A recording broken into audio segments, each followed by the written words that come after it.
Read the book, you'll find out. But yeah, so, and we definitely grabbed lots of interesting questions for you by reading the book, just because it's different. And what you have gone through and experienced in the book to go from victim to victory is something I would have never saw coming. So I think it's intriguing. But with that, we can go ahead and start with our first question. Sure. I'll ask you this. What was your goal with writing? I grew up very goal-oriented. I had to in the household that I lived in. It was a way of proving that I deserved love, right? So I had to be the best dancer. I had to have a world record. I had to work on Broadway. But at the end of the day, I was broken inside. Those goals didn't matter. So you would think, I spent 7 years on that book. I spent 7 years sick. I don't mean a little sick. I mean very sick. But you would have never known because on the outside I looked perfect, right?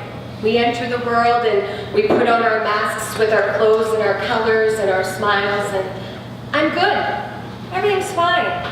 We have superficial conversations, so we don't ever really get to know the depth of what's going on. We listen to the news and we wonder why is there all this violence and hate? Why? But we're not ever taking the time to look at each other in the eyes, to see somebody's pain, to ask questions, to feel it, to have compassion.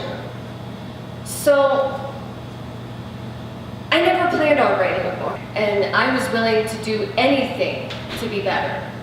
See, I never walked around wanting to have somebody say, "Oh, poor you, I'm so sorry."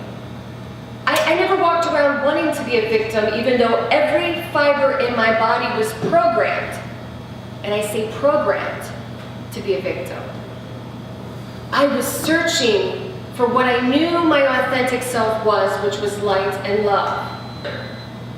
Inside to my truth. And I started to see things unravel that I didn't understand. And I had to figure out my own puzzle. When somebody comes to me, I just give you tools. You have to do work. You have to do work to get better. There is no magic pill.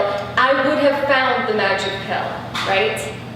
So healing cancer, healing PTSD, healing severe depression, healing brain damage didn't come from a pill. It came from discipline. I had discipline. Immediately, a program, a negativity that's not mine, running the show. I get a message, go to Texas, I go to Texas. Who does that? You know what I mean? Like, I just listen. I trust God more than I trust anything. I sat with 4 different millennials over the Christmas break and heard about suicides and depression and everybody going to talk therapy and taking pills and they're not happy and they don't know what else to do. And here I have brain protocols to wire PTSD that has clinical research, OCD, trauma, right? I have a water that's therapeutic, that's in Japanese hospitals, that cleans out the brain, right? Man, you should write a book. You're really good at this stuff. I want to go into public speaking. You think that will work? Yeah, maybe. I don't know.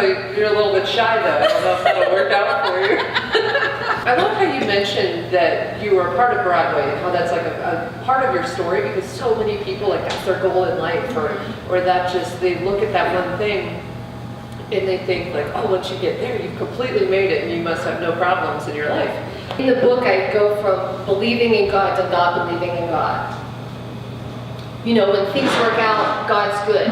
When things don't work out, God's bad.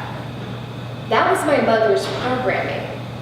When you're born, from when you're born to age 7, whoever you grew up with, whether it was your parents, your grandparents, or you're adopted, you're taking in everything. You're taking in the words they use, the body language, their energy, their feelings, how they process their feelings, and that becomes your subconscious part of the brain.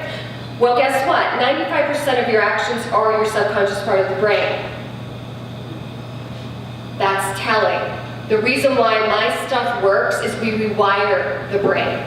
It's a form of hypnosis in some senses. We can rewire different sections of the brain. So I rewired that. So as I kept rewiring it, it wasn't my belief system that was against God when things were wrong. It was what I was programmed. She was an incredible abuser. But guess what? I believe God had a plan. I would not be good at what I do without her schooling. It's generational abuse, it's generational patterning. When something's on the news and somebody murders, you're immediately judging them. I'm not. I immediately know what program's running in their brain that made them kill somebody because I almost was murdered by my mother. And that wasn't my mother. Her authentic soul is beautiful. She was running a program that couldn't stop and it kept running. You say several times that I believe every soul is born with the birthright to be happy, healthy, and holy. Can you elaborate on your journey in becoming these three things? In 3 minutes or less.